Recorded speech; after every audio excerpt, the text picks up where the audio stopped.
Magandang magpara sa lahat. Sama niyo muli sa dalawang top load washing machine at isang split type. Let's go! Panibagong araw o another client na naman tayo. Tayo na nga guys. So habang nabiyahe tayo, may nakita tayong truck na bumangga. Kaya sa mga araw-araw na bumibiyahe dyan, always safety first para walang problema at aberya. Parating magdasal bago malis ng bahay para may gabay. At yan na nga guys, nakarating na sa ating client sa Rio de Oro, Gerald Reyes Cavite. At At kung napapansin niyo po yung pulsator, yan po nasa gitna niyan is wala po yung roller niya. Sira po ito, kaya kailangan po itong palitan. Baka sumabit kasi yung mga damit pag ginamit pa. Ipapagawa naman po ng ating client, kaya o-order natin sa supplier natin para mapalitan natin yan. Abangan niyo po sa susunod na video. Ito rin po pala yung client natin nakaraan na nagpalis din po ng washing. Nasa-satisfied po sila sa atin. kaya pinalinis din po nila yung pangalawa nilang washing. Yun o. Araw-araw sipag lang.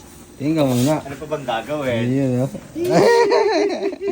Ano pa nga bang gagawin? Palagi natin mag-enjoy sa ating mga ginagawa para hindi natin maisip yung pagod. Dahil lahat ng pagod na ating ginagawa ay may magandang kapalit. At ayun na nga guys, all goods na kami sa unang top load washing machine. At ito naman po yung sunod, may ideya. Top load washing machine din po. Dito naman po ito sa Dasmariñas Cavite, San Dionisio. At kung mapapansin niyo po, ang kanilang washing ay hindi pa sobrang dumi pero pinalinis na nila ito. Ayan ang tamang pag-maintenance ng washing, hindi yung sobrang dumi-dumi na sa kanyo lang ipapalinis. Once a year na naman po ang pag-maintenance ng washing machine nyo, kaya wag na wag nyo natitipirin para hindi ito masira at tumagal ang buhay niya. Additional idea lamang po, wag niyo po gagamitin ng inyong washing pag may napuan tubig. Para hindi masira ang water inlet valve ng iyong washing machine. At sunod po pala namin na client is sa Victoria Reyes, Dasmariñas Cavite rin po. Isang split type, pinalinis na po nila ito dahil may tumutulo na daw po sa indoor unit. At ayun na guys, kung napansin nyo, mukhang malinis siya. Pero nagsisiksikan na sa evaporator ang mga alikabok nito. Kaya tamang-tama lang nalinisin na ito. Dagdag idea lamang po, pag sa pader na po ang tumulo, possible for pull down na ito. Pero minsan nagagawa po ng paraan, hindi pwede lang sa mga technician naggagawa. At mapapansin nyo rin sa evaporator nito, pag talagang baradong-barado na, kailangan talaga ito i-pull down na. Kaya kung trusted at quality services ang hanap nyo, mag-wish na sa page namin. We service everywhere. Kaya ano pa inaantay nyo? Nakikita nyo naman pulido ang mga trabaho ng MXP na yan. Walang kuskus balungos at walang hidden charges. At kung tatanungin nyo kung magkano ang cleaning fee, start po ng 699 only. Murang-mura na, saan ka pa?